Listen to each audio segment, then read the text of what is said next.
బాగా ఇంత ఇంత చేశాను కాబట్టి, ట్రావెల్ చేశాను కాబట్టి నా అబ్జర్వేషన్ ఏంటంటే నువ్వు చాలా ఓపెన్గా ఉంటున్నావు ప్రతి విషయంలో.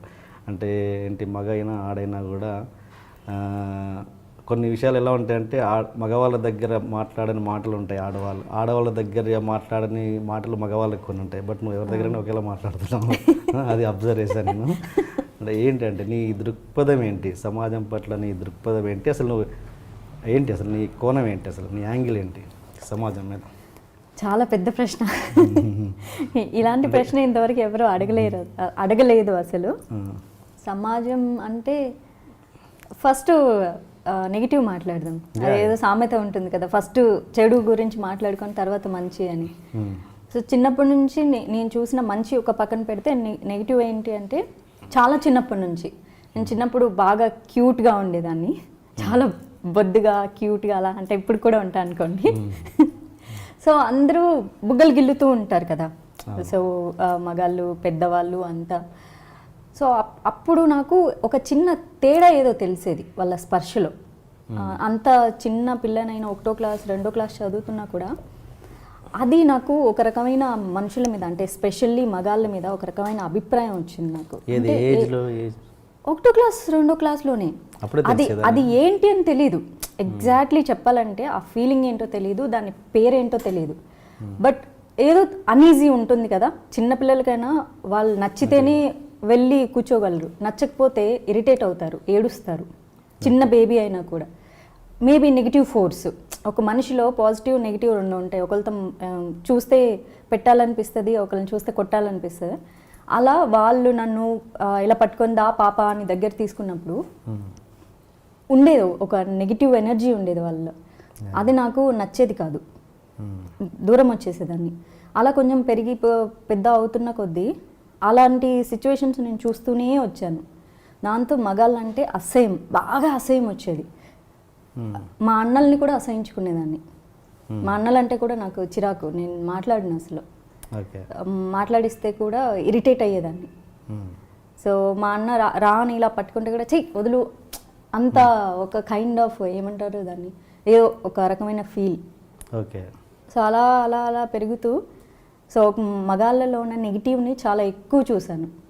ఒక ఏజ్ వచ్చిన తర్వాత మగాళ్ళంటే అసహ్యం నాకు, హై స్కూల్ లెవెల్కి వచ్చినప్పుడు. దాంతో ఒక రకంగా పిల్ల రౌడీలా తయారయ్యానమాట. అబ్బాయిలు నన్ను ఏమన్నా అంటే కొట్టేసేది, అయితే తిడతాను లేదా కొడతాను. రౌడీ పిల్లలా ఉండేదాన్ని. మధు అంటే రౌడీ, రౌడీ అంటే దానికి నా హైట్కి ఏం సంబంధం ఉంటుంది అసలు, నా బిహేవియర్కి. 5 చిన్నప్పుడు ఇంకా చిన్నగా ఉంటాను కదా. సో అబ్బాయిలు బాగా భయపడేవాళ్ళు. మధు అంత దూరం నుంచి వస్తుందంటే పరిగెత్తి వెళ్ళిపోయేవాళ్ళు. ఎందుకు వచ్చిన గొడవరా బాబు ఆ పిల్లతో, నోరెత్తితే ఇన్ని తిట్టేస్తుంది, లేకపోతే షర్ట్ పట్టుకుని కొడుతుంది, అబ్బాయిని కూడా చూడదు అని. సో అలానే పెద్ద అయ్యే వరకు. అండ్ ఇంటర్ ఆ స్టేజ్ వచ్చేసరికి నన్ను ఎవరైనా అక్క లేదా చెల్లి అన్న అబ్బాయితోనే మాట్లాడేదాన్ని. చాలామందికి తెలియదు, సమాజంలో చాలామందికి బ్యాడ్ అనిపించిన ఒక పర్సను నన్ను చెల్లమ్మ అని పిలిచేవాడు. నేను అతనితో మాట్లాడేదాన్ని, కానీ అందరూ అనేవాళ్ళు మాధవి అతనితో మాట్లాడుతుంది, దే హ్యావ్ బ్యాడ్ రిలేషన్. ఇలా గాసిప్స్ ఇండస్ట్రీకి కాదు, ఇండస్ట్రీకి రాకముందు నుంచి నేను చాలా గాసిప్స్ నా మీద. మాధవి ఎప్పుడు అబ్బాయిలతోనే మాట్లాడుతుంది, ఎప్పుడు అబ్బాయిలతోనే పరిచయాలు ఉంటాయి. సో మా కాలేజ్ సరౌండింగ్స్లో అందరూ ఇవే మాట్లాడుకునేవాళ్ళు. సో నా ఫ్రెండ్స్ కూడా అనేవాళ్ళు, ఎందుకు అంత ఎదవతో ఎందుకు మాట్లాడుతున్నావు, ఆడు మీకు ఎదవ కావచ్చు, నన్ను చెల్లమ్మ అని పిలిచాడు, చెల్లెలనే ఫీల్తోనే మాట్లాడుతున్నాడు, నేను అన్నయ్య అనే పిలుస్తాను. నాకు తెలుస్తుంది ఒక వ్యక్తి నిజంగా సిస్టర్లా ట్రీట్ చేస్తున్నాడా లేదా అని. మేబీ మీ పాయింట్ ఆఫ్ వ్యూలో చెడ్డోడవచ్చు అని. అలాగే నాకు చెడ్డోడైన అబ్బాయి నా ఫ్రెండ్స్ అందరికి మంచోడు. సో వాళ్ళు అంటారు, అలానే అనేవాళ్ళు కూడా, నీకు బ్యాడ్, మాకు బ్యాడ్ కాదు, మాకు వాళ్ళు చాలా గుడ్. సో ఎవరి అభిప్రాయాలు వాళ్ళకి నా ఫ్రెండ్స్లో క్లారిటీగా ఉండేవాళ్ళు, వీడు మంచోడు వీడు చెడ్డోడు, నీకు కాదు కదా నువ్వు మాట్లాడొద్దు, బట్ మనమందరం ఫ్రెండ్స్. సో ఇండస్ట్రీ డిగ్రీ వచ్చిన తర్వాత ఒక ఫ్రెండ్ చెప్పింది, బాయ్స్లో కూడా మంచోళ్ళు ఉంటారు, వాళ్ళతో కూడా ఫ్రెండ్షిప్ చేయొచ్చు, వాళ్ళతో కూడా మాట్లాడొచ్చు అని. సో అప్పుడు అదే టైంలో ఫస్ట్ టైం డిగ్రీ ఫస్ట్ ఇయర్లోనో సెకండ్ ఇయర్లోనే నేను ఫస్ట్ ఒక అబ్బాయితో ఫ్రెండ్షిప్ చేశాను. And they are good. 1 year observe చేసి ఫ్రెండ్షిప్ చేశాను. They are pretty good people. So అలా బాయ్స్తో మాట్లాడడం స్టార్ట్ అయింది. సో చిన్నప్పటి నుంచి అలా కొంచెం రౌడీగా ఉండేదాన్ని కాబట్టి కొన్ని కొన్ని విషయాలు మీరు మెన్షన్ చేశారు చూడండి, ఎవరితోనే ఒకేలా మాట్లాడతాం, మాట్లాడకూడని విషయాలు. మాట్లాడకూడని విషయాలు ఏముంటాయి? రొమాన్స్ గురించి, సెక్స్ గురించి, ఈ రెండే కదా. మిగిలిన అన్నీ అందరూ ఓపెన్గా మాట్లాడతారు. నేను ఒకరిని మోసం చేశాను, ద్రోహం చేశాను అనే విషయాలు కూడా దాచిపెడతారు. ఎందుకు? అది తప్పు కాబట్టి నేను దాచిపెట్టిన అది కూడా చెప్పేస్తాను. సో నాకు ఈ 2 పాయింట్లు కూడా మా కజిన్ ఎవరో చెప్పారు. So secret of the nature, దీని గురించి ఎంత నాలెడ్జ్ గెయిన్ చేసుకుంటే లైఫ్ మీద అంత క్లారిటీ ఉంటుంది. ఎవరితో ఎలా బిహేవ్ చేయాలి, ఎవరితో ఏం మాట్లాడాలో క్లారిటీ కూడా చాలా వస్తుంది అని చెప్పాను. అప్పుడు నాకు ఇంకా క్లారిటీ వచ్చింది. ఓ అంటే మనం కంఫర్ట్గా ఉన్న పీపుల్తో మనం అభిప్రాయాలు షేర్ చేసుకోవచ్చు, దేని గురించి అయినా.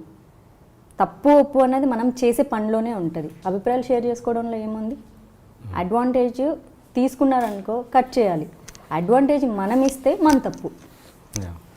సో ఇలా ఇండస్ట్రీ వైజ్ కూడా అలానే ఉండింది. సో ఇండస్ట్రీకి వచ్చాక చాలా ఎక్కువగా చూస్తాము.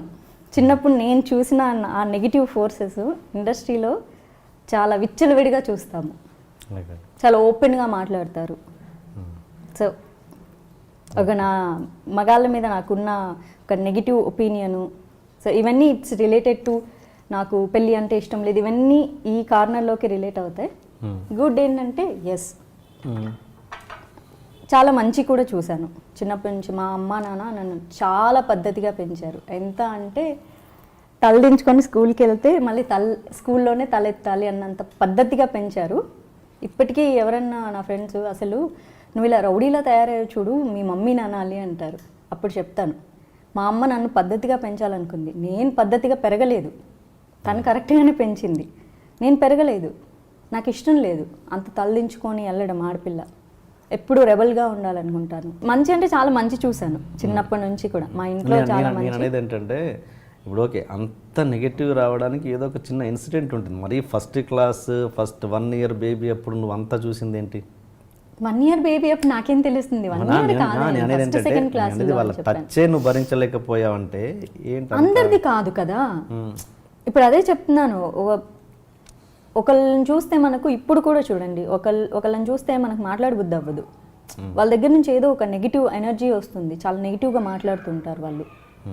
వాళ్ళ చూపు కానీ వాళ్ళ మాట కానీ సరిగ్గా ఉండదు. అది నాకు చిన్నప్పటి నుంచి నాకు అలా అనిపించేది. చాలా మంది ఓవర్ యాక్షన్ అనుకోవచ్చు, బట్ చూడండి కొంచెం నెగిటివ్ ఎనర్జీ ఉన్న వాళ్ళ దగ్గర పిల్లలు ఏడుస్తుంటారు, చాలా చిన్న పిల్లలు అయితే కూడా. సో అట్లా నాకు అలా టచ్ నాకు అన్కంఫర్ట్గా ఉండేది. నేను కంఫర్ట్ లేని చోట నేను ఎలా కూర్చుంటాను? చాలా నచ్చేది కాదు.